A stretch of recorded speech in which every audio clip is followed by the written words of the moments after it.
Baptist Church, it's your pastor here. I wanted to just give you a short but hopefully challenging promo for where we're going to go next on our Wednesday night Bible studies. I've enjoyed the parables. They're great. And as I told you last night, there are many more parables we could do together. But we're going to move to something else.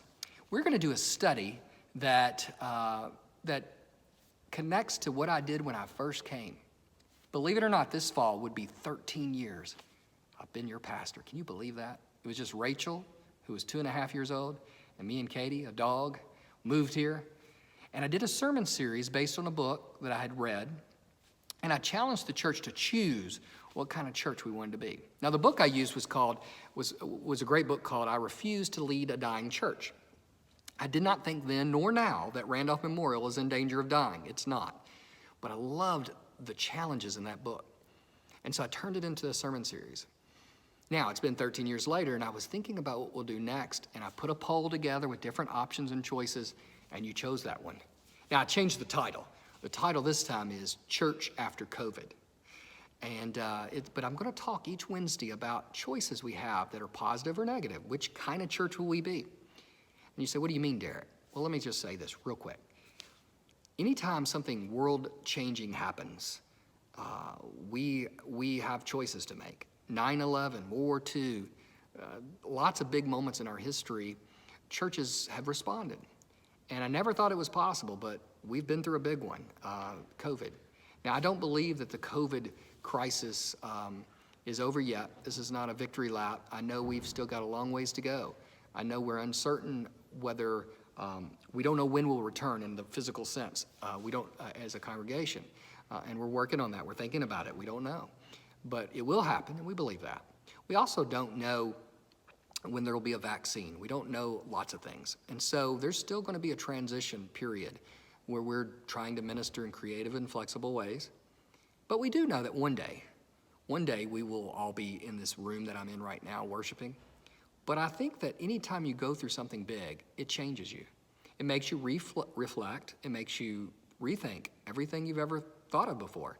I hope that you have had some time to think about your faith and are still thinking about it.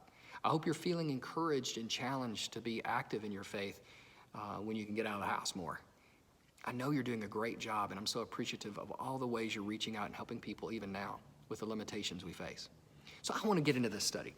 I want to talk about how we can choose the best, the positive ways we can be a church. We're going to look at scripture passages with it. Each Wednesday night at 6:30, we're going to challenge ourselves, and we're going to think hard about how can we be a church that's ready when we get back, ready to reboot, ready to hit the ground running, and be ready to change, be ready to take on new things, to adapt, maybe let go of things. I don't know. The thing is, when you read a book, you don't know what the next chapter is going to be about if you haven't read it yet. But there is a chapter. And I can't wait to find out what that's going to be. I know God's got good things in store for us. I'm looking forward to it. But we want to choose well the kind of church we want to be. Because let me tell you, lots of folks have been thinking about faith in God. Lots of folks who don't even go to church. Lots of folks who don't know God or have much to do with religion.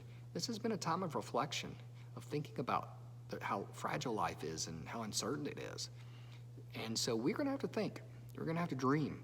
And we're going to have to choose. And we're going to have to choose well. So the study's called Church After COVID. Challenging title, maybe. It's not so much about the virus, but it's about what kind of people will we be as a church as we go into yet another chapter of life. So it's been a good 13 years. I hope there's many, many more years ahead. And I believe that this study can help us think about what our years ahead will be like as a church as we strive to be faithful to the gospel. So I'm not going anywhere. It's now Rachel and Will and me and Katie and another dog we have named Sassy. And together we're looking forward to launching into this next chapter that God's given us as a church, in this community, in this time.